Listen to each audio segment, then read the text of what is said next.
Hey everyone, and welcome. Today, we're going to dig into something that looks, well, pretty boring on the surface. A software update, Chrome version 142.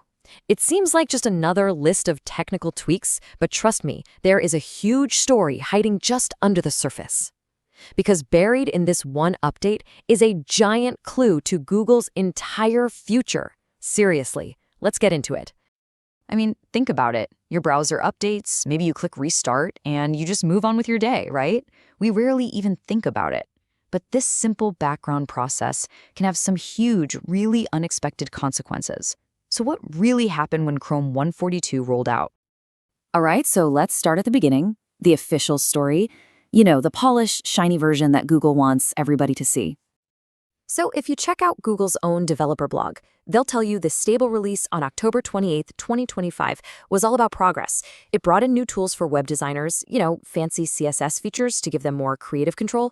It even added this clever little thing called interest invokers to help websites figure out what you're actually interested in. On paper, it's all good stuff. A faster, more capable web. Nothing to see here. Or is there? Yeah, well, almost the second this thing rolled out, the story completely changed. We're leaving that clean corporate announcement behind and jumping right into the messy reality on the ground, because people from all over the internet started reporting some really weird and totally different problems. Okay, case file number 1. We've got a developer on Reddit, username PeaceSimple. They have this PDF conversion extension that's worked perfectly for 3 years. And then, boom, Chrome 142 hits, and suddenly, all of their users are getting slammed with out-of-memory errors. Nothing about their code had changed. The only thing that was different was the update. Next up, a problem that hit millions of people. As Android Authority reported, users woke up one morning, opened Chrome, and found their favorite ad blocker, uBlock Origin, was just gone, disabled, with a message basically saying, sorry, we don't support this anymore. And for a lot of folks, that wasn't just some small annoyance. It completely changed how they use the internet. And for a third case file, we're talking about the power users. A ChromeOS user on Reddit reported that a feature they relied on for years to manage separate Linux environments on their Chromebook, something developers call crostini containers, had just vanished. Poof. The interface was just gone. So you've got 3 totally different groups of people with 3 totally different problems, all pointing back to this one single update.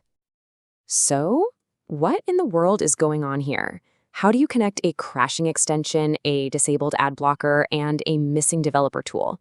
This is where we put on our detective hats and start digging. Are these just random, unlucky bugs? Or is there something bigger at play? Let's hunt down the cause. All right, let's crack the ad blocker case first. And here's the twist. This wasn't a bug, not even close. It was a 100% deliberate, calculated change by Google.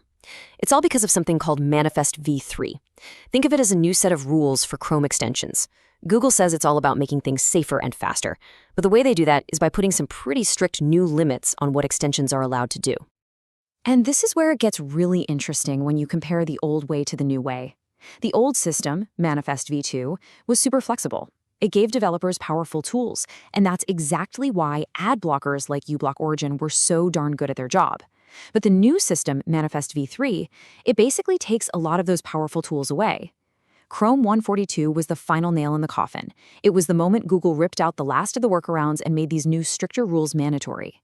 So get this, uBlock Origin didn't break, it was broken on purpose.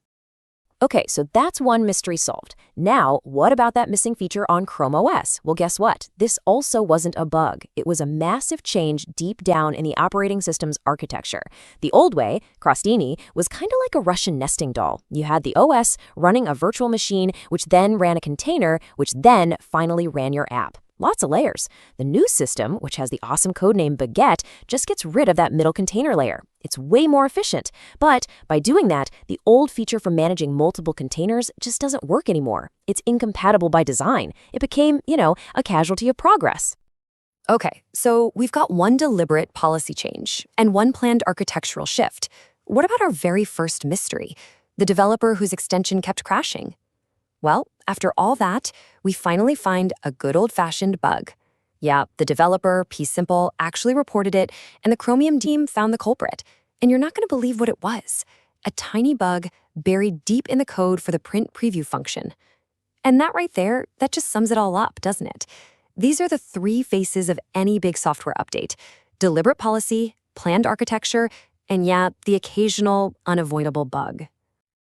All right, so we've solved our little mysteries, but now it's time to zoom way out because these changes, especially the ones to extensions in ChromeOS, they are not random at all. They are very specific steps in a much, much bigger plan at Google. Just look at this timeline for a second. It tells a story.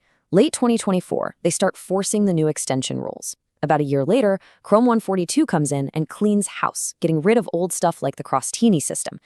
And then you see the big payoff in 2026, Google's plan to merge ChromeOS and Android. See, these aren't just separate things happening. They are all dominoes falling, clearing the path for this massive strategic move.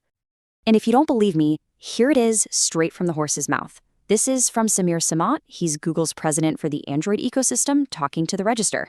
He flat out confirmed it. They are literally rebuilding ChromeOS from the ground up on top of an Android foundation.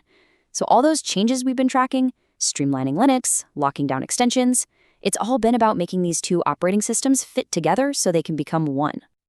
So why go through all this trouble? Why merge two massive operating systems? The answer is simple.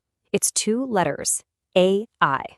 Samat said the #1 goal is to get all the crazy AI stuff that's happening on Android, like the Gemini models, onto laptops as fast as humanly possible. If you have one unified OS, you can develop and push out new AI features to phones, tablets, and laptops all at the same time, seamlessly. Okay, so that's the 10,000-foot view, the grand corporate strategy. But what does any of this actually mean for you, when you're just sitting at your computer trying to get some work done? Well, here's what you really need to take away from all this. First off, when you see an update, it's almost never just about adding a few shiny new buttons. A lot of the time, it's about tearing out the old plumbing to make way for something new. And that means, second, that you can lose tools you absolutely rely on. Not because they're bad or broken, but just because they don't fit into the new grand plan. And finally, the line between your laptop and your phone is getting blurrier by the day. The future of your desktop experience is probably going to be built on a mobile foundation, and it's all going to be driven by AI. So the next time that little notification pops up asking you to restart an update, maybe just pause for a second. We always hear about what we're gaining, new features, better security, all that good stuff. But maybe the more important question to ask is, what are we silently losing in the trade? Something to think about. Thanks for joining me.